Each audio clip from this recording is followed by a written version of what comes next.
welcome to the Grand Canyon. That's what they call his mom's vagina. No, they don't. I'm your tour guide. My name is Enos. Penis? No, Enos. They named this dude after a penis. My name's Enos. Enos. They must have thought you were a real dick. Nobody thinks I'm a dick. I do. All right, everybody. Let's get on our asses and ride down to the bottom. I bet you'd like to ride my ass to my bottom. Donkeys! The donkeys! I bet this guy will let you ride his ass to his bottom. No.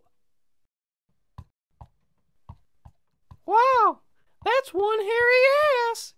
Reminds me of your mom. Shut up. The Grand Canyon is more than just a big hole. You're a big hole. As we ride down, I remind you to be careful.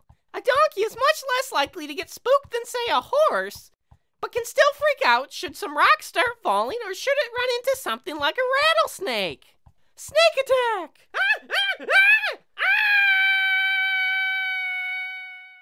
Bye, penis!